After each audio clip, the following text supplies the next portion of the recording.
Do you want to lose weight, lower your blood pressure, overcome seasonal allergies, or simply just feel better? Then the formula that we're going to talk about in this video is just for you.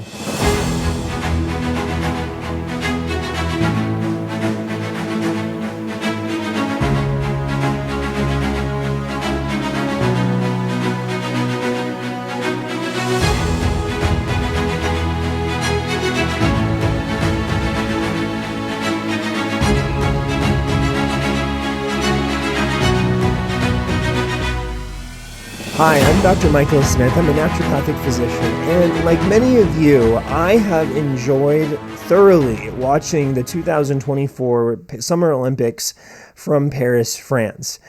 For 17 days, the world's attention and eyes were on France and Tahiti, where the surfing was happening, where athletes from around the world gathered in a wonderful celebration of sport, competing at the highest levels of their physical and mental abilities. For those little over 2 weeks, we saw exhilaration and excitement. We saw disappointment and heartbreak. We saw sportsmanship like any other, and amazing sense of unity. The world really coming together. And now it's over. The closing ceremonies just happened, and what's next? What do we learn from that? How do we move on from these amazing Olympics that we just saw? The TV programming will return to normal. We have our regular shows. The news headlines will be what they were from before, most likely. But are we going to be changed by what we saw? And how? I submit and suggest that the example of the athletes in all that they did to prepare for those games, those Olympics, can be used by us in the journey that we have with our health. We're each on a journey, a healing journey, as I like to call it, and striving to become better, to feel better, to do better, to function better. And I believe that the principles and the things that the athletes did are things that we can do too. We're going to talk about that. All of those things are mashed together in a formula that I call the Olympic Athletes Formula for Health. And that's what this video is all about. Now, as we talk about this, I'm going to take you back a few years to 2002. In 2002, in February of that year, the world's attention was on Salt Lake City, Utah, for the Olympic Winter Games there. Now, I was 11 years old at the time, living in the suburbs of Salt Lake City, and had a front row seat, even as a child, to the amazing things that were happening in Salt Lake for those Olympics. I remember watching the fireworks from the ceremonies from my home. I remember going to the Olympic festivities downtown Salt Lake City, experiencing all that they had, visiting some of the country houses, watching some of the events, specifically at the Paralympics, but very similar and amazing to behold. Those memories are ones I'm going to cherish forever. And I love the Olympics in part because of that. During the Olympics in 2002, the Olympics had a theme. It was 3 words. It was swifter, higher, and stronger. In Latin, that comes out to Citius, Altius, and Fortius. And those 3 words capture, I think, the essence of everything that all of my patients are wanting to do. They're wanting to move faster. They're wanting to be higher in health, higher in reaching their goals. They want to feel better, have a higher level of being, and they want to be stronger. Maybe that's having a stronger heart. Maybe that's having stronger lungs, stronger kidneys, stronger liver, stronger skin. Whatever that strength is, maybe even if it's lifting weights, that strength is what they're working toward. And that's what my job as a naturopathic physician is specifically tuned to help them with is I am trained to help patients become swifter, higher, and stronger. And the formula that we're going to talk about is going to help us get to that point. So the Olympic athlete's formula for health has 7 things in it that we're going to go through. Number 1 is to set a goal. As we talk about this, I love the show called All Around Champion. It's a free TV show on BYU TV, and I'll share the link below in the description below. This show is unique, and it's a reality show. It takes 10 or 11 athletes from literally around the world, mostly in the United States and Canada, but many elsewhere, coming together for about 3 months, and they compete in each other's sports. Each of these teenagers, ages 11, 12 to 17, are the best at their sports, whatever it is. And they get a chance to not be the best at a sport. It's not their sport. They're the best at it. But they get to help teach other people about their sports and then try each other's. And it's a competition to see who is really the all-around champion. As part of this show, the main, each week is a different sport. And the athlete whose sport that is, they get to teach their peers about what that is, how to do it, whether it's a particular canoe stroke or how to climb or how to move a certain way. To put it, there's so many sports that they've done, both winter and summer sports. But the leader of that week is not alone. They have working with them, an Olympic champion. A world-class champion, somebody who has gone to the Olympics in that particular sport, won medals, and they get to go and help mentor and teach these youth about how to succeed at that sport. And one of the really cool things is that at the beginning or at the end, the Olympic athlete, who's usually won a medal, they bring out the medal out of their pocket and they show it to this youth who's the expert at this sport.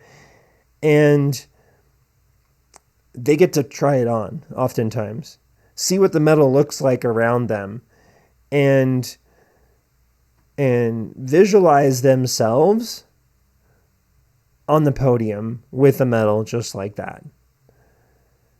And really, many times those youth speak of having the goal of going to the Olympics. And I think it's fair to say that each of those athletes that are competing that we just saw at the Olympics had a goal to get there. They just didn't end up at the Olympics. You just can't end up somewhere like that. It takes effort, it takes drive, and it takes, all of it starts with a goal. I want to get there. Apply that to health and medicine. We need a goal of what we want to do. Whether that goal is to lower our blood pressure, whether it's to lose weight, whether it's to detox from heavy metals or mold, whether that goal is to eat better or just feel better. We need a goal. And that goal will drive us to go to the doctor, drive us to eat better, to move better, to sleep better, to take certain medications, supplements, therapies, to do things that will improve our health. It starts with a goal. The second aspect of this Olympic athlete's formula for health is to capture the vision. It's really closely related to setting a goal, and I kind of alluded to it a minute ago, where these young teenager athletes, these youth, they saw themselves at the Olympics. They saw themselves at what they can become.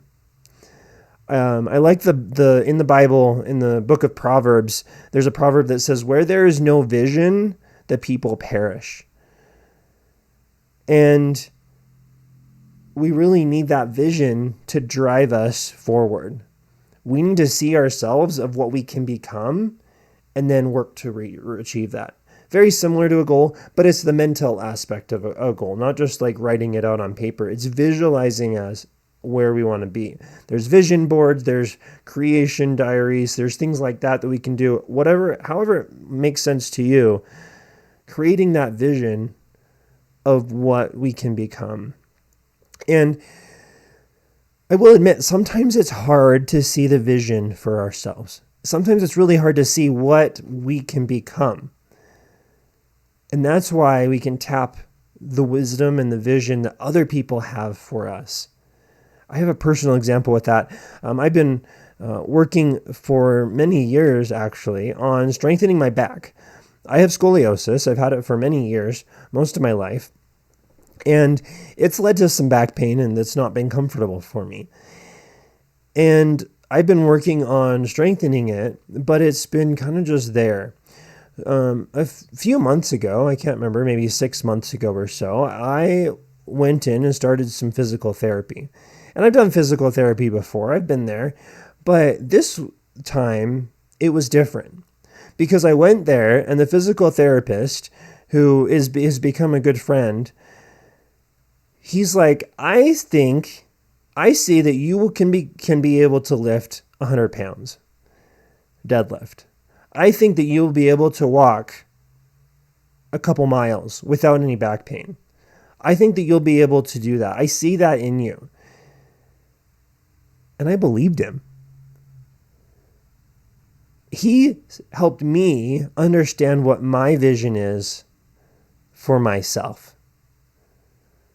I didn't know what I was capable of. I've heard things that you shouldn't do this or that with scoliosis or things like that, but I've also heard the opposite, that you can do those things. I just didn't know how that all sorted out in my head and applied to me. So we got to work. I've been going to physical therapy pretty much twice a week for the past several months. I'm able to lift 65 pounds deadlift bar, which for me is something I never would have dreamed of, even like 2 years ago. You told me that, I'm like, weightlifting? Like, what? But as I've done that, it has been amazing to see how much I have been able to grow personally.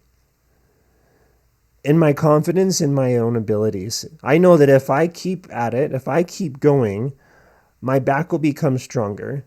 I'll be able to have better posture. I'll be able to walk longer. I'll be able to lift more and be able to do more. I'm a doctor, but I'm also a patient. I'm walking the journey just like everyone else is. And I know of the importance that someone else's vision for me can make. It's changed the way that I've approached things, and it's been amazing to be part of. I know that the same can be true for you. And so create a vision. What is that vision? Where do you see yourself in a health sense? What is your goal? Do you want to be able to play ball with your kids? Do you want to be able to hike a certain peak? Do you want to be able to go surfing in the ocean? Do you want to just simply be able to walk around the block without any pain? What is your vision? And if you don't know what that is, ask somebody else. Ask a friend or neighbor. Ask a provider. Whether it's a doctor, whether it's a therapist, whether it's another nurse or someone that you trust, ask what they envision for you. It's a powerful thing. It's changed my life. Very closely related to that, number 3 is to get a coach or a mentor. And athletes rarely go to the Olympics without having had some help from a coach, someone along the way to teach them, to guide them, to hold them accountable, to show them how to do things better. I remember watching the triple jump, and the triple jump is where they're running and they jump 2 and then 2, 3, and then they jump into the sand and try to get as far as they can. That, and there's other track sports specifically that I enjoyed watching with my family. And I noticed that after the athletes were done, they would go to the edges of the stands where their coaches were waiting. Their coaches may have been recording them on video or analyzing them, taking notes, or maybe just watching. And the coach was there helping them, talking to them. Maybe they did something that wasn't the best. So the coach is there like, okay, try this the next time you do the triple jump. Let's adjust this way. The coach is there to help improve. You can't walk a journey without a guide of some kind. Look at the Star Wars movie. Luke Skywalker did not end up where he was without Yoda. Athletes don't get to where they are without a coach. As a patient, we don't get to where we want to be with our health optimally without some kind of guide. A doctor, a therapist, someone to work with us, a healthcare practitioner. As a naturopathic physician, I'm specifically trained on how to help people achieve their goals, how to do it in the lowest impact, lowest risk, most holistic way possible. That's what my job is. I help people achieve their goals. And the training that I have empowers me to know how to tweak things. Let's try this. Let's adjust here. It's not always we're not gonna be better right off the gate. There's no magic supplement or pill that I can give somebody that will overcome the effects of bad diet or going to bed too late or not moving. You can't put that in a capsule. It takes time and effort and practice and practice and more practice. And those guys, the coach, the mentor, the doctor is going to help us get there. Find somebody that you can trust, that resonates with you, and that is solely focused on your success and your excellence, because that's what this is all about. Number 4, it's almost makes intuitive, but I want to mention it, is to follow the directions that our coaches give us. And I hope that that's intuitive, but sometimes it's worth saying. I had an example a couple years ago.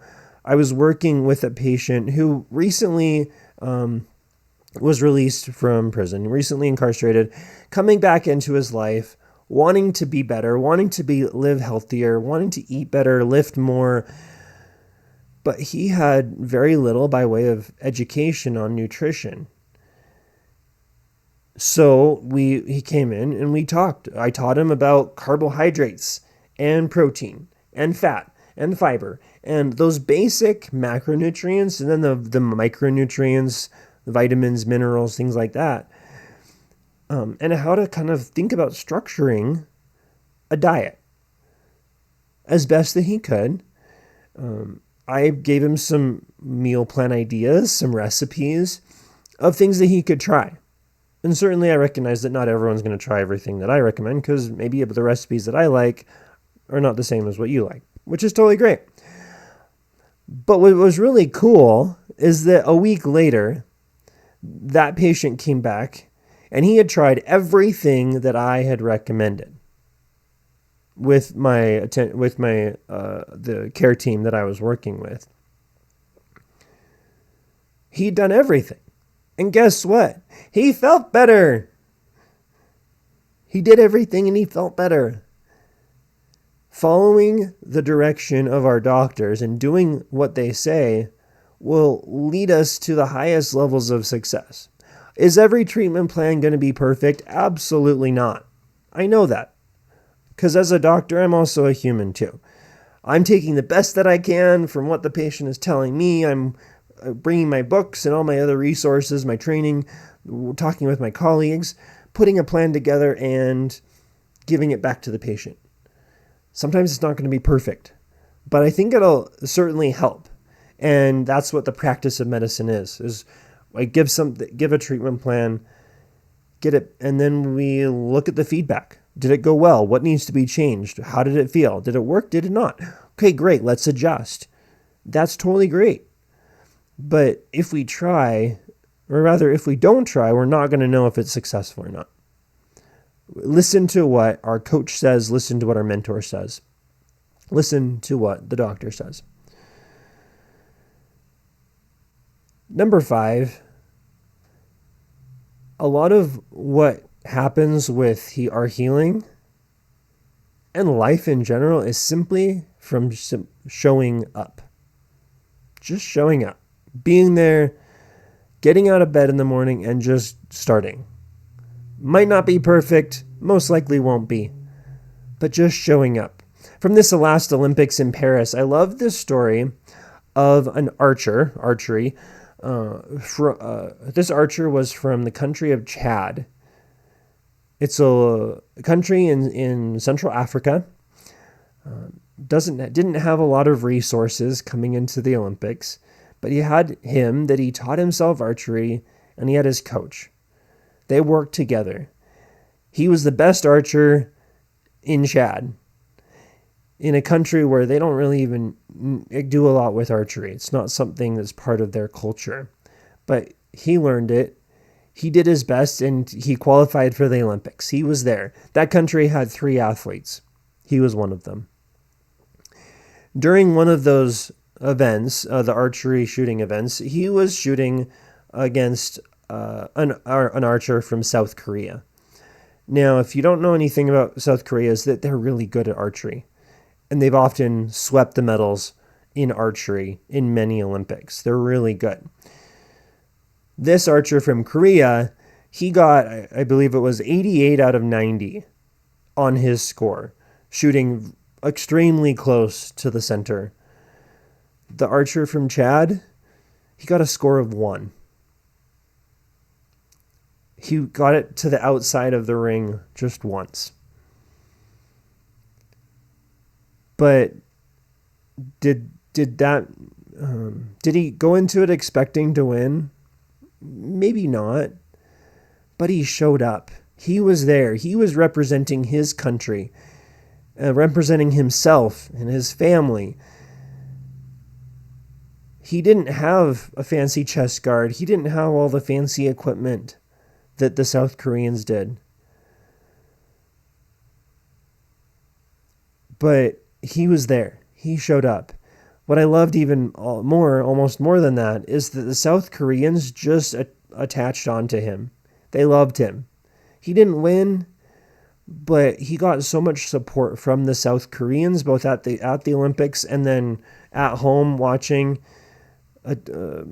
commenting on his social media, giving him cheers and support. And how amazing it is for that archer and for the archery culture and the people of South Korea. It's one of the more heartwarming stories that I learned about from the Olympics. There's a book, Atomic Habits by James Clear. It's one of my favorite books on this matter. It's all about setting goals and reaching them. And always striving to be 1% better. Show up and try to be 1% better than you were the day before. Each time you're 1% better, you're going to get better over time. It's going to take time, but that growth will compound. It'll be amazing. The 6th part of the Olympic athlete's formula for health is to keep trying. I mentioned Star Wars earlier. Luke Skywalker had Yoda. And one of the things that Yoda told Luke Skywalker, as you probably remember, do or do not, there is no try. And this is me completely disagreeing with that. Because I think sometimes there is an effort, there is trying. Sometimes all we can do is to try. I disagree with Yoda on that issue. It's more like the green eggs and ham story from Dr. Seuss. Try it. You will see. Try it. And he did like it. Took some persuasion, but he did try it. He did like it. How many times do you see athletes who are maybe practicing do the same thing over and over and over and over again until they get it right? And then they keep practicing it over and over and over again.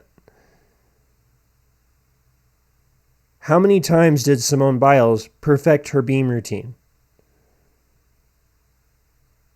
How many times do athletes that are canoeing practice going down a course, learning how to flip, how to recover? They do it over and over and over again. Success does not happen overnight.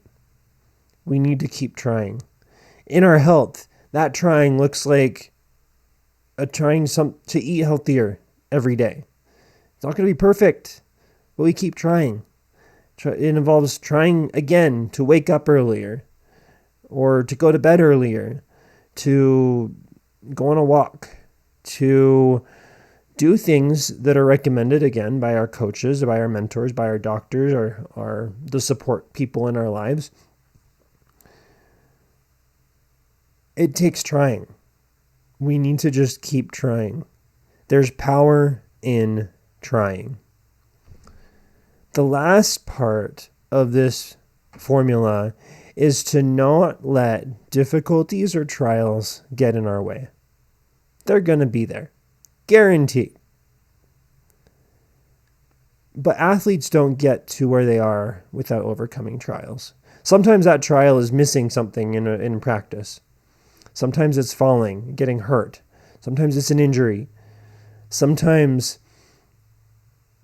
it's performing and it not going the way we want to. So we learn, we try it again. Do we do it again better the next time?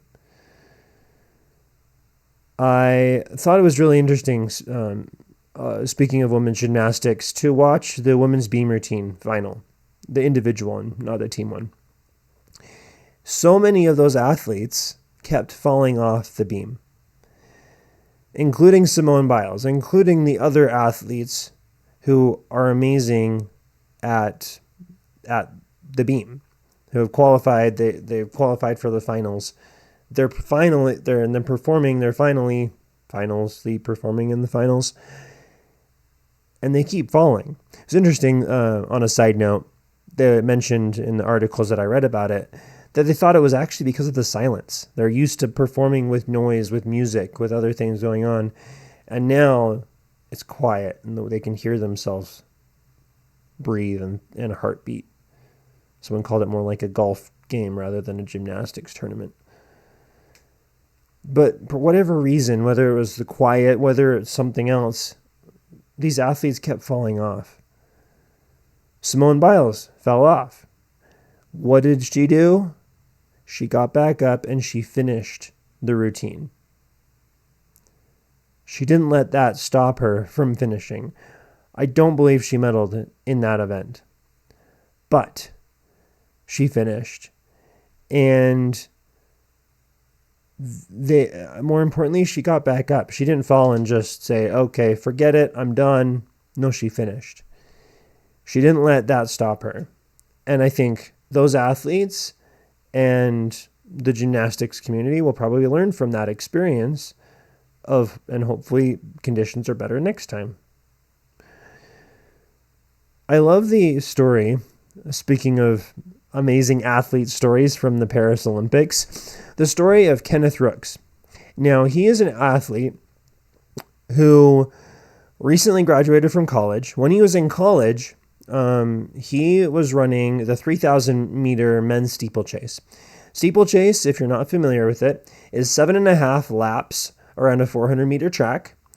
It involves jumping over hurdles, large, not like the individual hurdles, but large beam hurdles. And one of those hurdles, at every lap, goes into a pool of water. He was competing in steeplechase. And the story begins really at the NCAA final in Eugene, Oregon, where he was competing and he fell after jumping over one of those hurdles. It was about probably halfway through the race. But he picked himself up and he kept going.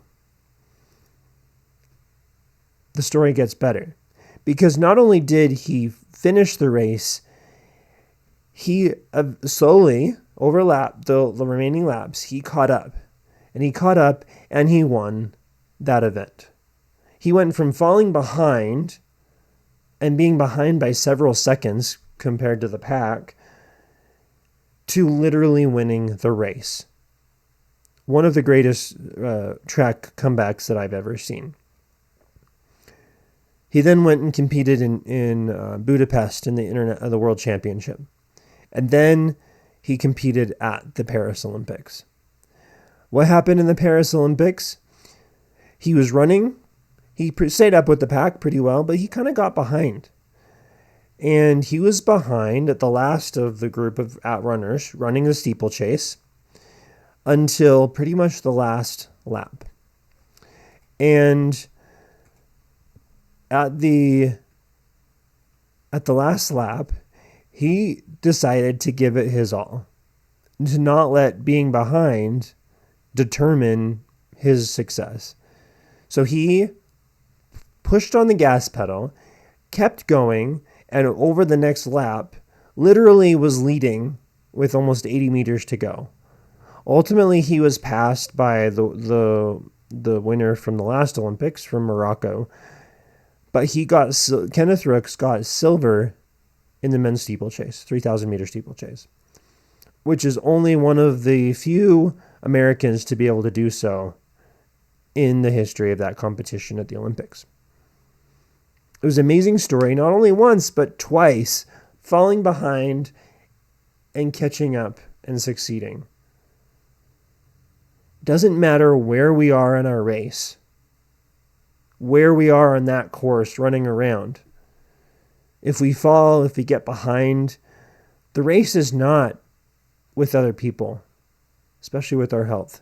We're not racing anyone else. The race is with ourselves. And that race will, as we keep going, as we not let obstacles pull us back, we're going to be able to succeed. We're going to make it. It's going to work. We just need to not let those trials get in our way. Another story from the Olympics that I love comes not from the recent games, but from 1968. The Olympics were held in Mexico, which, if you're familiar with Mexico, at least Mexico City, has a higher elevation. Oxygen, air is thinner, harder to breathe for many people who live at sea level or really lower elevations. That was the case for one athlete from Tanzania, a man named John Stephen Akwari. He was competing in the men's marathon, 26.2 miles in Mexico, and he was not only dealing with the thin air, having a hard time breathing, but during the course of the race, earlier on, he was knocked over, he smashed his shoulder on the pavement, and gashed and dislocated his knee. Doesn't sound like fun. What did he do? He kept running, got the first aid treatment to get things stabilized, but he kept going.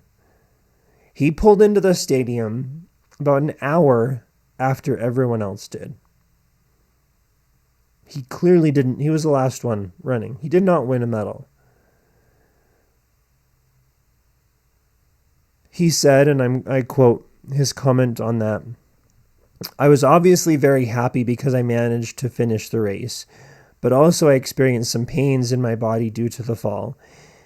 At the finish line, a journalist asked me why I did not give up when I knew I had no chance to win. My answer was, my country did not send me to Mexico City to start the race. They sent me 5,000 miles to finish the race." Trials come. Challenges come. There's setbacks with our health, with life. with everything that influences who we are as a human being. But what do we need to do? We need to finish our race. Not just start it. We've already started it. But finish it. Healing is a journey. We are all at different places on that journey. Some of us are at the beginning, more toward the beginning. Some of us are well practiced. We're like, we've gone through doctors and treatments and tried to figure things out. Is the goal to have a perfect body that's perfectly flawless? I think that might be a hope. Is that reality? Probably not. But it might just be to play with our kids, to accomplish our goals, to feel better, to have our organs working better. Whatever that is, we can get there. The Olympic athlete's formula for health: setting a goal, capturing the vision, getting a coach, a mentor, or a doctor, listening to them, showing up, keep trying, and don't let obstacles get us down. There's 7. I miscounted. As we do that, we will be able to achieve our goals. Whether that goal is to feel better, whether that goal is to hike a mountain, lift weight, we're going to get there. The power is within us. That's what I love about being a naturopathic doctor, is empowering my patients to achieve their goals. That gets me going. And whether we medal or not, it doesn't matter. Because if we keep going, we are, and you will be, a champion. And that's really all that matters.